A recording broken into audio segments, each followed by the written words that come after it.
I've really had to undo the conditioning of my athletic brain, because the athletic brain, you learn to override the pain. You learn to shut out the noise, and if you do it at a high level, you learn to listen to a coach.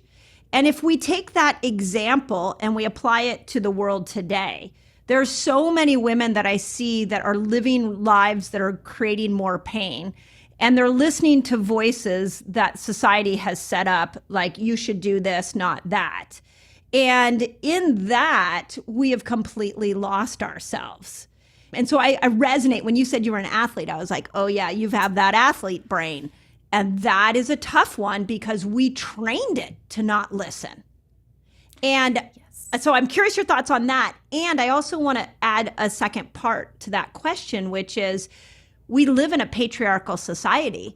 Do you think that women have not been given the freedom? I know we're free, but have we not really been given the emotional freedom to express our own unique selves in this society? Oh, well, I will. So much I want to say about that second one, but I'll double click on the first one because it is very much a part of my story, and I see it in the lives of so many women that I serve, which is this admiration for numbness. It's as though we lose ourselves in this badge of honor of pain or just persistence or grit or busy. Name your drug of choice. It's like we create this almost this amplification together, talking about it, instead of empowering each other by just celebrating each other, we're always one-upping each other with what's hard or what hurts. And to me, that message is what creates some of this disconnection between our inner knowing, our inner GPS. So I very much understand that. And the very best way that I have found to put people back in a space where they start to, and it's a process. It's taken me years to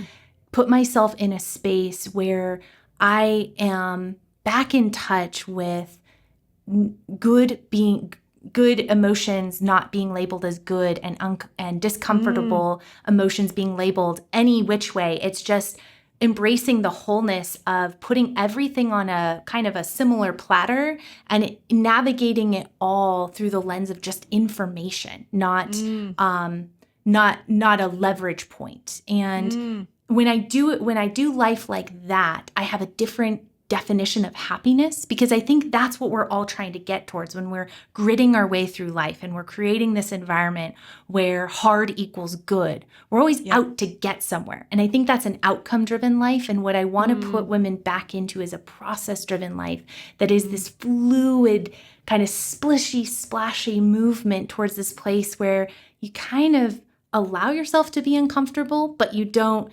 idolize it. Yep. And then you allow yourself to be comfortable and you pause there. I think we've gotten so out of touch of being comfortable and even just at ease that we don't even allow ourselves to pause there either. Can you give me an example, if you don't mind, in your life where you are applying that thought? Ooh, I apply that thought honestly throughout my workday. Just day to day, I think I've always, being the athlete that I've been, have thought, wow, okay, the more clients I see, the later I work. The game. The game. Yeah, I'm going to win this game. Watch me. Yeah. And I remember actually just one time working with my coach and mentor, just literally dissolving when she said, well, Ellie, what do you do with space? What is a day off? What does a week off look like? I didn't have the words to describe because that was so scary. Because comfort meant weakness. Yes. And, pleasure meant some sort of inadequacy. Like, shouldn't I be working harder? Can I receive that? Yes. And so in this space that I'm creating and trying to nurture in the clients I see and in my own life is this space where you can fluidly tap into a multitude of emotions and not create an environment where one is necessarily better. It's all information guiding you on your path. And And what I think we're falling prey to, you mentioned the patriarchal piece, and is that debilitating to us? I think what has happened, and I've thought about this a lot, I see it in practice, I study it a lot. I'm actually getting my PhD right now in behavior design. So I'm really congrats. studying That's humans awesome. like, animals in the wild. It's so fun. We are very and much myself, animals too. in the wild.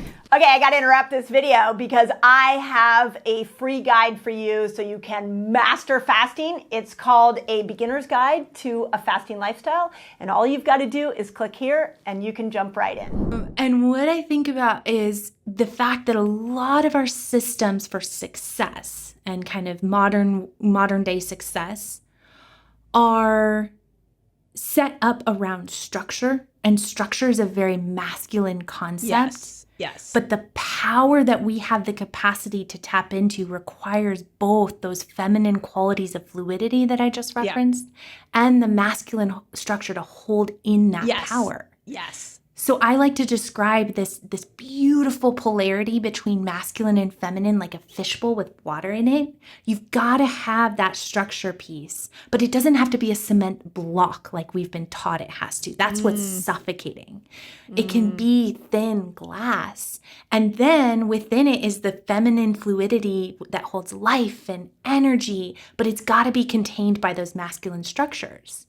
So when I'm building out, I like to call myself a lifestyle architect, where I really help women architect their lives and architect their days.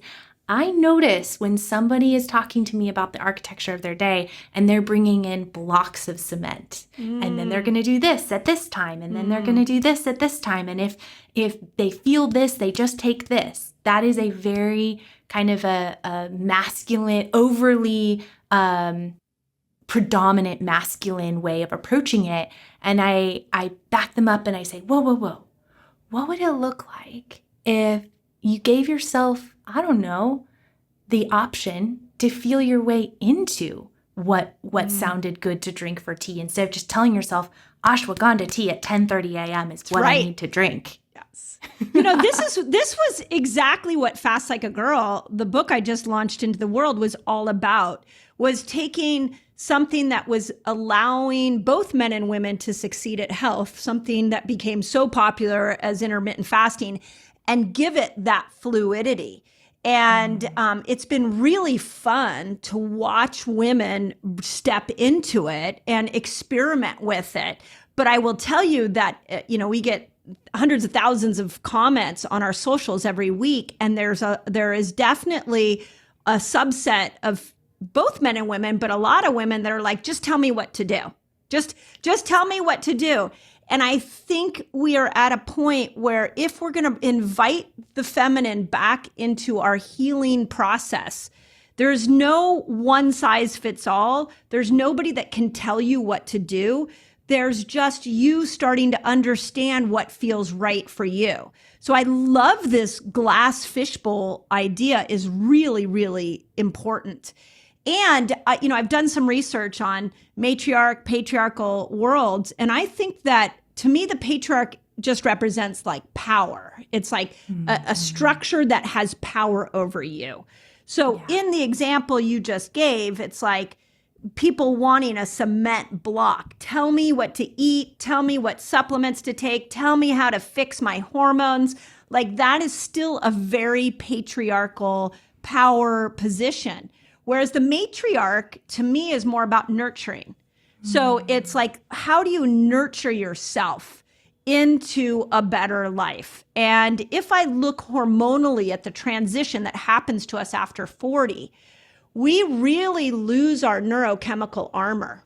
And all of the stuff that's not working for us comes up and is there for us to be revealed. And that is a pivotal transition moment. So how do we use this construct of menopause? And I just want to point out that menopause has the word pause in it. It's there for a reason. It's there for a reason. Yeah. So if you had a stadium full of 60,000 women in that hormonal transition where that neurochemical armor is coming off, and you could inspire them and give them some ideas on how to transition through that in their own unique brilliance, what would you say? Oh, I know exactly what I would say. But first, I'd grab the biggest megaphone I had possible so that every single woman in that stadium could hear me. And I would say, the very first thing I want you to do is become your very best friend.